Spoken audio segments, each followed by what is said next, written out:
Park. ಇದು hotel. Hotel. Hotel. ಇದು ಗಿಡ. ಇದು ಇದು ತುಳಸಿ.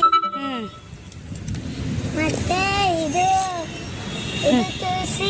ಇದು ಗಿಡ. ಇದು ಇದು ಜಾರಬಂಡಿ. ಇದು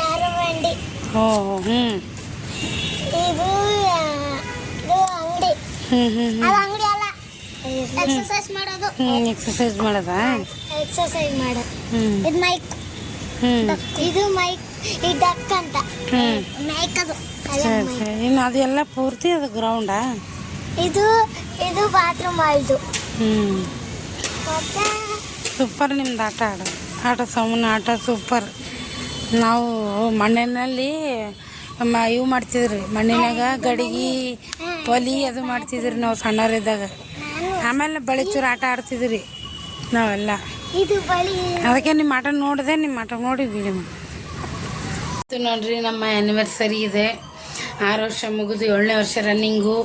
ಹೇಗೆ ಹೋತಂತ ಗೊತ್ತಾಗಲಿಲ್ಲ. 6 ವರ್ಷ ಏಳು ಬೀಳು ಎಲ್ಲ ಇರುತ್ತೆ ಜೀವನದಲ್ಲಿ, ಕಷ್ಟನೋ ಸುಖನೋ. 6 ವರ್ಷ ದಾಟ್ತು, 7ನೇ ವರ್ಷ ರನ್ನಿಂಗ್ ಇವತ್ತಿಗೆ. ಇವತ್ತೇ ನಾನು ಕೆಲಸ ರಜೆ ಹಾಕಿಲ್ಲ, ನಾಳೆ ರಜೆ ಇತ್ತಲ್ಲ, ಸೊ ಇವತ್ತು ರಜೆ ಹಾಕೋಕ್ಕಾಗಲಿಲ್ಲ. ಸೊ ಇವತ್ತು ನಾವು ಆ್ಯನಿವರ್ಸರಿ ಗ್ರ್ಯಾಂಡಾಗಿ ಮಾಡ್ಕೊಳ್ಳೋಣ ಅಂದ್ಕೊಂಡಿದ್ದೆ. ಬಟ್ ಮನಸ್ಸಲ್ಲಿ ಏನೋ ಒಂಥರ ನೋವು, ಸ್ವಲ್ಪ ಗೊಂದಲಗಳು ಇರೋದ್ರಿಂದ ಮನಸ್ಸು ಯಾಕೋ ಬೇಡ ಅನ್ನಿಸ್ತಾ ಇತ್ತು. ಅದಕ್ಕೋಸ್ಕರ ನಾನೇನು ಆ್ಯನಿವರ್ಸರಿ ಮಾಡ್ಕೊತಾ ಇಲ್ಲ. ವಿಶ್ ಮಾಡಿದ ಪ್ರತಿಯೊಬ್ಬರಿಗೂ ನನ್ನ ಬಂಧು ಬಳಗ, ಬಂಧು ಮಿತ್ರರು, ಸ್ನೇಹಿತರು ಎಲ್ಲರಿಗೂ ಹೃತ್ಪೂರ್ವಕ ಧನ್ಯವಾದ ಹೇಳ್ತೀನಿ. ತುಂಬ ಎಲ್ಲರೂ ವಿಶ್ ಮಾಡಿದ್ದೀರ, ಖುಷಿ ಆಯಿತು ನನಗಂತೂ. ಸಾಕಲ್ಲ, ಇದು ಪ್ರೀತಿ ಮುಂದೆ ಇನ್ನೇನು ಪ್ರೀತಿ ಬೇಕು ಹೇಳಿ. ನಾವೇನಾದರೂ ಅನ್ಎಕ್ಸ್ಪೆಕ್ಟೆಡ್ ತುಂಬ ಹಚ್ಕೊಂಡಿರ್ತೀರಲ್ಲ, ಅವ್ರು ಏನಾದರೂ ನಮ್ಮನ್ನು ಅಯ್ಯೋ ನಮ್ಮನ್ನು ಹಂಗೆ ವಿಶ್ ಮಾಡ್ತಾರೆ, ಹಿಂಗೆ ವಿಶ್ ಮಾಡ್ತಾರೆ, ನನಗೆ ಅದು ತಂದು ಕೊಡ್ತಾರೆ, ನನಗೆ ಇದು ತಂದು ಕೊಡ್ತಾರೆ ಅಂತ ಯೋಚನೆ ಮಾಡ್ತೀರಲ್ಲ, ಅದು ತಪ್ಪು ಕಲ್ಪನೆ. ಯಾವತ್ತೂ ನಾವು ಅನ್ಎಕ್ಸ್ಪೆಕ್ಟೆಡ್ ಇಟ್ಕೊಳ್ಳೇಬಾರ್ದು ಯಾವುದೂ. ನನಗೆ ಯಾಕೋ ಒಂಥರ ಮನಸ್ಸು ಇವತ್ತು ತುಂಬ ಬೇಜಾರಾಗಿಬಿಟ್ಟಿತ್ತು. ಇವತ್ತು ತುಂಬಾ ಹತ್ಬಿಟ್ಟಿದ್ದೀನಿ ನಾನು. ಆ್ಯಕ್ಚುಲಿ ಇವತ್ತು ಅಳ್ಬಾರ್ದು ಅಂದ್ಕೊಂಡೆ, ಬಟ್ ಕೆಲವೊಂದು ಸರಿ ಅಮ್ಮನ ನೆನಪಂದರೆ ಅದು ತಡ್ಕೊಳಕ್ಕಾಗಲ್ಲ. ನನ್ನ ತಾಯಿ ಇದ್ದರೆ ನನಗೆ ಎಷ್ಟೇ ಕಷ್ಟ ಇರಲಿ, ಏನೇ ಇರಲಿ, ಏನೇ ಪದೇ ತಾಯಿ ಬಗ್ಗೆ ಹೇಳ್ತಾಳೆ ಅನ್ಕೋಬೋದು ನೀವು. ಬಟ್ ಅಮ್ಮನ ಜೊತೆ ನಾವು ಒಂಥರ ಸ್ನೇಹಿತರ ಅಂದರೆ ಗೆಳತಿಯರ ಥರ ಇದ್ರಿ ನಾವು ಇಬ್ಬರೂ.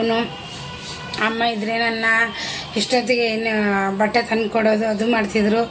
ಆದರೆ ತಾಯಿ ಮಕ್ಳಿಗೆ ಬಾಯಿ ಇಲ್ಲ ಅಂತೆ, ನನಗೆ ಬಾಯಿ ಇಲ್ಲ.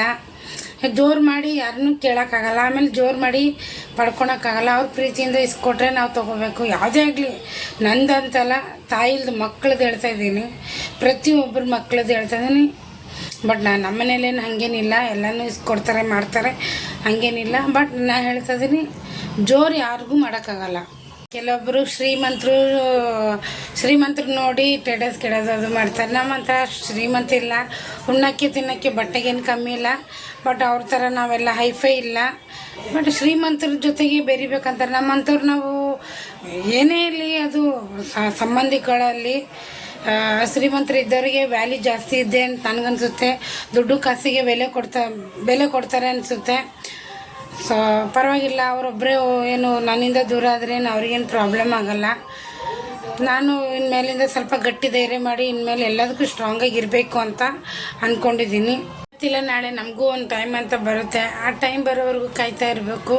ಬಟ್ ತುಂಬಾ ಇವತ್ತು ಆ್ಯನಿವರ್ಸರಿ ಇದೆ, ನಾನು ಕಣ್ಣೀರು ಹಾಕಬಾರ್ದಂತ ಎಷ್ಟು ಗಟ್ಟಿ ಧೈರ್ಯ ಮಾಡಿದೆ. ಆದರೂ ಒಂದೊಂದು ಸರಿ ಅದು ಇರುತ್ತಲ್ಲ, ಹಾಗೆ ಇರುತ್ತೆ ನನಗೆ ಗೊತ್ತಿರೋ ಸಂಬಂಧಗಳು ಅಂದರೆ. ಬಟ್ ನನಗೆ ಆ ಸಂಬಂಧ ಬೆಲೆ ಗೊತ್ತು, ಬಟ್ ಕೆಲವೊಬ್ರಿಗೆ ಗೊತ್ತಿರಲ್ಲ. ಹೋಗ್ಲಿ ಬಿಡ್ರಿ, ಅವ್ರಿಗೆ ಶ್ರೀಮಂತಿಕೆ ಮುಖ್ಯ, ಅವ್ರ ಕಡೆಯವರು ಮುಖ್ಯ. ನನ್ನ ಕಡೆಯವ್ರಂತ ನನಗಿರೋದು ಗಂಡಗೆ ನಾನು, ನನಗೆ ಅವ್ರಿಗೆ ನಾನು ಅಂತ ಹಿಂಗೆ ತಿಳ್ಕೊಂಡಿದ್ದೀನಿ. ನೋಡೋಣ, ದೇವ್ರ ಮುಂದೆ ಏನೇನು ದಾರಿ ತೋರಿಸ್ತಾನೆ ಆ ದಾರಿಯಲ್ಲಿ ನಡೀತೀನಿ. ಸಾರಿ ಫ್ರೆಂಡ್, ಇನ್ನು ಕಾರ್ತಿಕ್ ಮಾಸ ಇದೆ, ಸಾಯಂಕಾಲ ಹೋಗಿ ವೀರಭದ್ರಗೆ ದೇವಸ್ಥಾನಕ್ಕೆ ಹೋಗಿ ದೀಪ ಹಚ್ಚಿ ಬರ್ತೀನಿ. ಏನಾದರೂ ಆಗಲಿ, ನನ್ನ ಕಣ್ಣೀರು ಇವತ್ತು ತುಂಬ ಕಣ್ಣೀರು ಹಾಕಿದೆ. ಬಟ್ ಆ ಕಣ್ಣೀರು ನನಗೇನು ಹೊಸ್ತಲ್ಲ, ಪರವಾಗಿಲ್ಲ. ಅದೆಲ್ಲ ಬಿಟ್ಟು ಇನ್ಮೇಲೆ ಚೆನ್ನಾಗಿರೋಣ. ಹೋಗಿ ದೀಪ ಹಚ್ಚೋಣ, ಬೇಗ ಕೆಲಸ ಮಾಡ್ಕೊತೀನಿ. ನಾನು ದಪ್ಪ ಇದ್ದೀನಿಗಿನ ಅಂತ ನೋಡೋಕೆ ಚೆನ್ನಾಗಿಲ್ಲ ಅಂತ ಮೋಸ್ಟ್ಲಿ ಅವರು ಸ್ಟೇಟಸ್ ಇಟ್ಟಿಲ್ಲ ಅಂತ ನನಗನ್ಸುತ್ತೆ. ನಾನು ಕೂಡ ದಪ್ಪನೂ ಇದ್ದೀನಿ, ಆಮೇಲೆ ನೋಡೋಕ್ಕೂ ಚೆನ್ನಾಗಿಲ್ಲ. ಎಲ್ಲ ಚೆನ್ನಾಗಿ ಇದ್ದವ್ರನ್ನು ಟೆಟಸ್ ಇರ್ತಾರೇನೋ, ಹೋಗಲಿ ಬಿಡ್ರಿ. ಇನ್ಮೇಲೆ ಯಾರಿಗೋಸ್ಕರ ಯಾಕೆ ಬದುಕಬೇಕು, ನಮಗೋಸ್ಕರ ನಾವು ಬದುಕಬೇಕಾಗಿಲ್ರಿ. ದಪ್ಪನೂ ಬೇಕು ಅಂತ ಆಗಿದ್ದಲ್ಲ, ನಾನು ಅವಾಗಲೂ ಸ್ವಲ್ಪ ದಪ್ಪನೇ ಇದ್ದೀನಿ, ಇಲ್ಲಂತಿಲ್ಲ. ಇವಾಗ ಸ್ವಲ್ಪ ತೀರನೇ ದಪ್ಪ ಆಗಿದ್ದೀನಿ. ಅದು ಏನಕ್ಕೆ ಆಗಿದ್ದೀನಿ ಅಂತ ಒಂದು ಟೈಮ್ ಅಂತ ಬಂದಾಗ ಎಲ್ಲನೂ ಹೇಳ್ಕೊತೀನಿ. ಇವಾಗ ನಾನು ಅನ್ಕೋಬೋದು ವಾಕಿಂಗು, ಯೋಗ, ಊಟ ಕಮ್ಮಿ ಮಾಡಬೇಕು ಅಂತೀರ. ನಾನು ಊಟ ನೀವು ನೋಡಿದ್ರೆ ಏನಂತೀರ, ನಾನು ಊಟ ಕಮ್ಮಿ ಮಾಡ್ತೀನಿ. ಬಟ್ ವಾಕಿಂಗ್ ಅಂದರೆ ಕೆಲ್ಸಕ್ಕೆ ಹೋಗಿ ಬರೋದು, ಅದು ಮನೇಲಿ ಮಾಡೋದೇ ಇರುತ್ತೆ. ಸೊ ಮಾಡ್ಬೋದು, ಯೋಗದು ಮಾಡ್ಬೋದು. ಬಟ್ ಇವಾಗ ಸದ್ಯಕ್ಕೆ ಡಾಕ್ಟ್ರು ಮಾಡಬೇಡ ಅಂದಿದ್ದಕ್ಕೆ ನಾನು ಯಾವುದನ್ನು ಮಾಡ್ತಾಯಿಲ್ಲ. ನನ್ನ ದೇಹ ಹೆಂಗಾದ್ರೂ ಇರಲಿ, ಸದ್ಯಕ್ಕೆ ನಾನು ಒಳಗಡೆ ದೇಹ ಒಳಗಡೆ ಆರಾಮಾಗಿದೆ. ದೇಹ ನೋಡೋಕ್ಕೆ ಸ್ವಲ್ಪ ದಪ್ಪ ಕಾಣ್ತಾ ಇದ್ದೀನಿ, ಸ್ವಲ್ಪ ಹೆಂಗೆ ಚೆನ್ನಾಗಿ ದಪ್ಪ ಕಾಣ್ತಾ ಇದ್ದೀನಿ.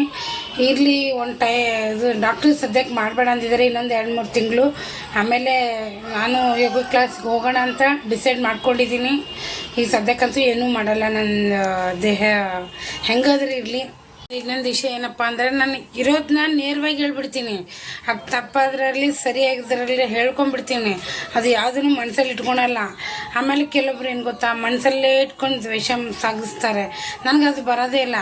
ಏನು ಅನ್ನಿಸ್ತಾ ಎದುರಿಗೆ ಅಂತೀನಿ, ಅದು ತಪ್ಪಾದ್ರೂ ಇರಲಿ, ಸರಿ ಆದ್ರೂ ಇರಲಿ, ಒಬ್ಬೊಬ್ಬ ಮನಸ್ಸಲ್ಲೇ ಕೊರ್ಕೋಬಾರ್ದು ಅಂತ ನಾನು ಅಷ್ಟೇ. ಹಂಗಾಗಿ ನಾನು ತುಂಬ ದಿನ ಕೆಟ್ಟೋಳಾಗೋದು ಜಾಸ್ತಿ. ನಾನು ಅದನ್ನು ಓಪನಾಗಿ ಹೇಳ್ತೀನಲ್ಲ, ಆವಾಗಲೇ ನಾನು ಕೆಟ್ಟೋಳಾಗ್ತೀನಿ.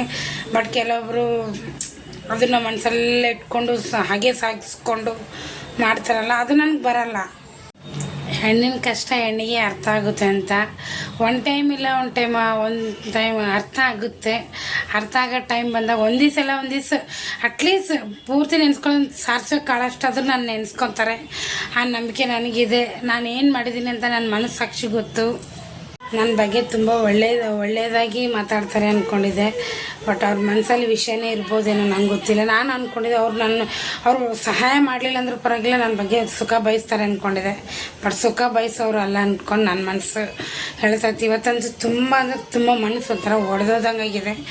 ನಾನು ಯಾವುದಕ್ಕೂ ಸಣ್ಣ ಪುಟ್ಟಕ್ಕೆ ಯಾವುದಕ್ಕೂ ಇದು ಮಾಡ್ತಿರಲಿಲ್ಲ. ಬಟ್ ಈ ಟೈಮಲ್ಲಿ ನನಗೆ ಜೊತೆಗೆ ಅಟ್ಲೀಸ್ಟ್ ಅವ್ರು ದುಡ್ಡು ಕಾಸು ಏನು ಕೊಡಲಿಲ್ಲ ಅಂದ್ರೆ ಪರವಾಗಿಲ್ಲ, ಜೊತೆಗಿದ್ರೆ ಎಷ್ಟೋ ಖುಷಿ ಆಗ್ತಿತ್ತು. ಇರಲಿ, ಇನ್ನು ಇದಾರಲ್ಲ ನೋಡೋಣ. ಇದರಿಂದ ನಾನು ಏನೂ ಆಸೆ ಪಡೋಕ್ಕೂ ಹೋಗಲ್ಲ. ಈ ಥರ ನೋಡ್ರಿ, ಮನಸ್ಸು ಒಂದ್ಸರಿ ಪುಡಿ ಆದರೆ ಒಂದ್ಸರಿ ಕೂಡ್ಸೋಕ್ಕಾಗಲ್ಲ. ಸಂಬಂಧಗಳು ಕಳ್ಕೋದು ದೊಡ್ಡದಲ್ಲ. ಆ ಸಂಬಂಧಗಳು ಬೆಲೆ ನನಗೆ ಗೊತ್ತು. ಯಾಕಂದರೆ ಕಡ್ಕೊಂಡು ಹೋಗ್ತೀರಿ. ಏನು ಸಾಯೋ ಟೈಮಲ್ಲಿ ಏನು ತೊಗೊಂಡೋಗಲ್ಲ. ಪ್ರೀತಿಯಿಂದ ಇರಬೇಕು, ಹಂಚ್ಕೊಂಡು ತಿನ್ನಬೇಕು ಅನ್ನೋದು ನನ್ನ ಆಸೆ. ಆಮೇಲೆ ಇನ್ನೊಂದು, ನನ್ನ ತಮ್ಮ ತುಂಬ ಸಹಾಯ ಮಾಡ್ತಾನೆ ನನಗೆ. ಇವಾಗ ಯಾರೇ ಆಗಲಿ, ನನಗೆ ಯಾರು ಸಹಾಯ ಮಾಡ್ತಾರೋ ಅವ್ರ ಹೆಸ್ರು ಹೇಳಿದರೆ ಅದು ತಪ್ಪಾಗುತ್ತೆ. ಯಾಕಂದರೆ ಅಯ್ಯೋ ಅವ್ನು ಸಹಾಯ ಮಾಡ್ತಾನಲ್ಲ, ಅವನ ಹೆಸ್ರು ಹೇಳ್ತೀಯ ಅಂತಾರೆ. ನನಗೆ ಯಾರು ಸಹಾಯ ಮಾಡ್ತಾರೋ ಅವ್ರು ನಾನು ಓಪನಾಗಿ ಹೇಳ್ತೀನಿ. ನನ್ನ ಜೊತೆಗೆ ಯಾರು ಇರ್ತಾರೋ ಅವ್ರದ್ದು ಹೇಳಬೇಕಾಗುತ್ತೆ. ಸಹಾಯ ಮಾಡಿದ್ರೆ ಹೆಸರು ಹೇಳಬೇಕಾಗುತ್ತೆ. ಇವಾಗ ನನ್ನ ತಮ್ಮ ಸಹಾಯ ಮಾಡ್ತಾನಲ್ಲ, ಅವನಿಗಂತೂ ಸಖತ್ತಾಗಿ, ಅಂದರೆ ಅವನೇ ಎಲ್ಲ ಮಾಡ್ತಾನೆ ಅನ್ನೋ ಥರ ಒಂದು ಮಾತು ಹೇಳಿದ್ಲು. ನಮ್ಮಂಗೂ 4 ಜನ ಅಣ್ಣ ತಮ್ಮಂದರು.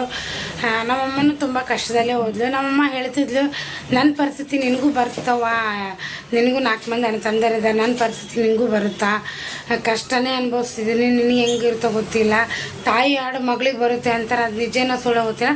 ನನ್ನ ಜೀವನದಾಗಂತೂ ನಡೀತಾ